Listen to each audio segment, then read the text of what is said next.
Good morning. Good morning. Good morning. Good morning, Osceola. Hey, this is Krissi with Positively Osceola. It's Friday. Friday. Gotta get down on Friday. Oh my gosh. We made it. We made it to the freaking weekend, baby. All right. So today it's Friday, September 24th. It's 7:30 a.m. Good morning, Osceola. How's everybody doing? If you are watching live, you know what to do. Pop in the comments and say good morning. Or send a thumbs up, a GIF, an emoji. I mean, you name it. We'll respond. Maybe not right this second. I am getting better with technology, y'all. I am getting better every single day. If we just get 1% better every single day, we'll get 37% better for the entire year. That's what I've learned recently. But I'm so glad everybody's here today. Positively Osceola brings news that informs, impacts, and inspires. So thank you for watching us.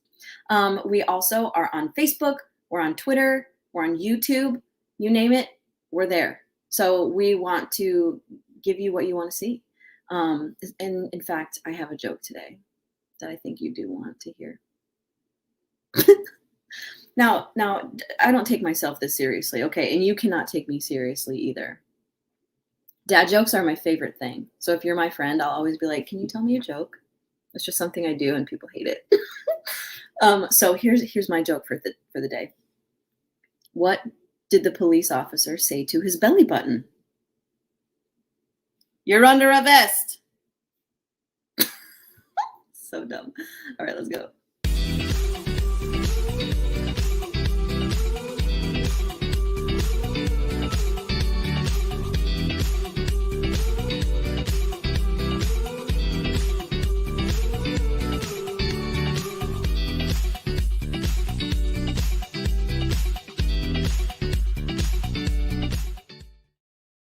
Awesome. All right, everybody. Let's see what's first on the docket today.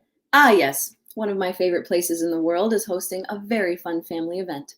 SeaWorld Orlando is once again hosting the family's favorite Halloween event, SeaWorld Spooktacular, hosting weekends now through October 31st. This fun event for kids features a trick-or-treat trail for lots of candy, costumes, dance parties, tons of colorful characters, and more. And let's not forget our favorite Sesame Street characters will be there too. For example, Count Von Count, Elmo, Cookie Monster, well, and so much more. But those are just some of the faves. Trick-or-treating bags are sold at the entrance of the trail, which is required. So please make sure you buy a bag. I think also if you have a bag from last year, they'll let you use that. I'm not 100% sure, but you should check. Just bring them just in case. But in order for trick-or-treating to happen, you need to have one of those reusable SeaWorld bags, okay? And this event is included with park admission. So heck yeah, party for the fam. This kind of fun you'll only find at SeaWorld Orlando. They've been doing it forever too, and it's such a fun little, like if you've never been, the park is fun in general, but with the Spooktacular feel, it's even more fun, and the littles enjoy it too. There's also going to be fun events at Sesame Street too. Lots of singing and dancing, and I mean, who doesn't want to go to that, right? All right, up next, we have the summer heat is waning, but the hottest professional rodeo action in the United States is returning to Osceola County in October. The Silver Spurs Southern Showdown will bring together professional rough stock riders and the Silver Spurs' biggest broncs and baddest bulls in the Silver Spurs Arena for 2 nights of rodeo's wildest rides with a purse of $30,000 and more. Holy crap. The Southern Showdown will include the extreme rodeo events, bull riding, saddle bronc riding, and bareback riding, and kick off the 2022 Professional Rodeo Cowboy Association season with money earned counting for the 2022 World Standings. Part of the Silver Spurs Riding Club's tradition includes junior barrel racing, featuring young rodeo stars to start their careers in the Silver Spurs Arena. Plus, we will be bringing back Mutton Bustin', which is a sheep riding event for kids, children between the ages of 4 to 6 or way less than 40 pounds. This event will happen between bareback and saddle bronc riding. Amazing. Thank you so much to Silver Spurs. This is going to be a party. All right, what's next? We have, something about an endangered species. Excuse me. Do you have any gopher tortoises on your land? Well, if you do, you might want to reach out to the Florida Fish and Wildlife Conservation Commission and let them know, because right now FWC is seeking landowners to help with gopher tortoise conservation efforts as part of the agency's Gopher Tortoise Recipient Site program.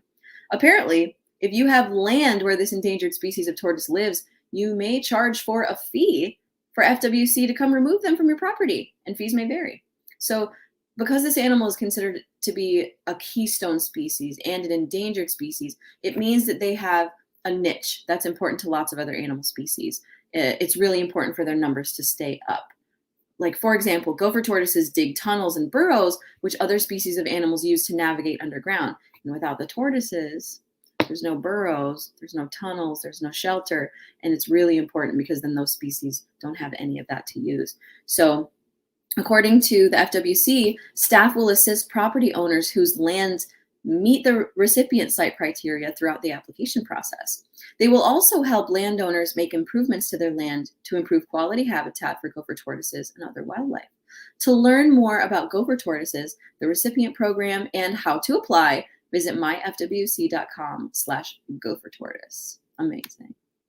I love tortoises. I love turtles. I love reptiles. I mean, let's be honest, I love all animals, but seeing an endangered species in real life is so neat. And just for the record, keep your distance from any wild species, especially endangered ones, because they're very highly protected. So if you definitely see one, keep your distance, just make note of it.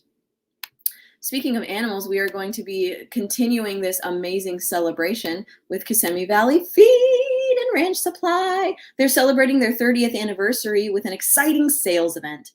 They say, celebrate our 30-year anniversary with huge sales, raffles, and giveaways at the main store.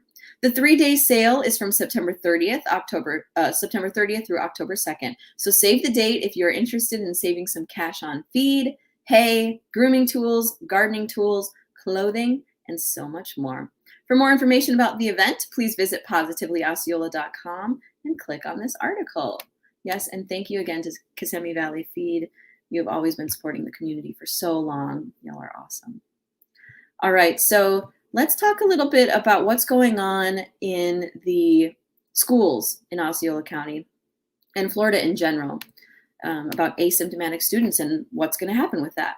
So at a news conference at Neo City Academy in Kissimmee on Wednesday, Florida Governor Ron DeSantis made the case that parents should make the decision whether their children should quarantine or attend school after being exposed to someone who has tested positive for COVID-19 but are asymptomatic. The governor's new Surgeon General, Dr. Joseph Ladapo, reinforced the governor's position by issuing a new rule that takes masking and quarantine decisions out of school officials' hands and moves it to families to decide. The new rule replaces an emergency order that has been in place since August for school districts in Florida. The revised rule also sets new protocols for students who are symptomatic or test positive for COVID-19. For example, one protocol in the new rule states that students can go back to school if they test negative for COVID-19 and are asymptomatic. Another protocol says that students can return to school 10 days after becoming students can return to school 10 days after becoming symptomatic or showing a positive test result if they've not had fevers for 24 hours and other symptoms are improving. Now, just for clarity, the U.S. Centers for Disease Control and Prevention recommends that students who are not fully vaccinated and are exposed to someone with COVID-19 should get tested and be quarantined at home for 14 days after exposure, regardless of their test results. Okay, so things are changing locally, but the CDC still recommends the same. We'll figure this out someday. You know what I mean? Okay, also, Kids Night Out is back. Let me make this bigger so you can read it. Kids Night Out is back at the Chris Lyle Aquatic Center in St. Cloud, hosted on Friday, September 24th from 6 to 10 p.m. Kids ages 5 through 12 can join for the fun for just $15 per child. This event features fun at the pool, dinner, and dessert. Register online at webtrack.stcloud.org, or for more information, call 407-957-7243 for St. Cloud Parks and Rec. I never got to do anything fun like that when I was a kid.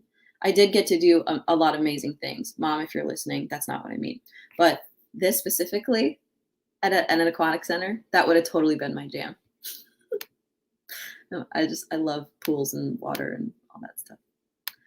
All right, here we go. Next thing that's up. Okay, so this blows my mind.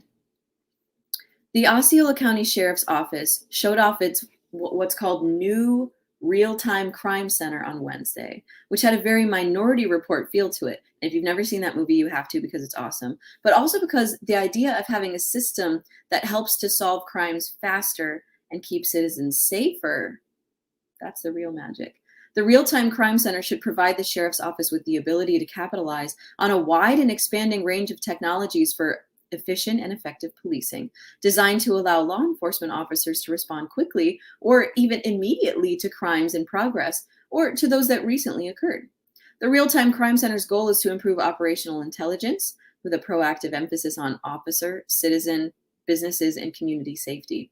Now, whether it's a UAV, a traffic camera, a private cell phone video, a building security camera, or a bomb disposal robot, users can extract the live video feed and send it to the Emergency Operations Center and the officers in the field.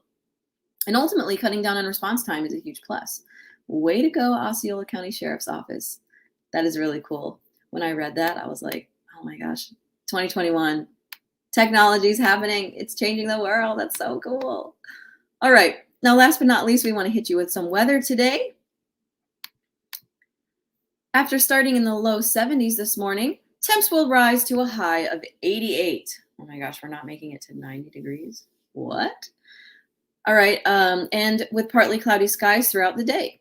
Chances for rain are at 20% today, and temps will drop to the high 60s this evening. Tomorrow, we can expect partly cloudy skies, temps in the low 90s, and a 20% chance of rain. As always, we want to give a shout out to Orlando Health St. Cloud Hospital and Kissimmee Utility Authority. Thank you for always supporting Positively Osceola and the community. All right. Well, that's all that I have for news today. One more shout out. Just want to kind of thank Silver Spurs Rodeo and Kissimmee Valley Feed for their continued community support. We are just so happy to celebrate with y'all, and thank you for being you, for real. Now, if you're just joining us live, you can watch the recording if you missed everything. But I really want to see some comments, so pop in the comments. What are you doing today? It's Friday. We want to see what you're doing, and if you're participating in any of the activities that are going on this weekend, let me know. I would love to see it. Maybe see you there. And yeah, thank you so much for joining us today. Positively Osceola always brings news that informs, impacts, and inspires. So we're so glad that you are joining us this morning. Have a fabulous Friday, September 24th. It's 7:43 a.m. Good morning, Osceola. All right, y'all. Let's get this outro video. Bye.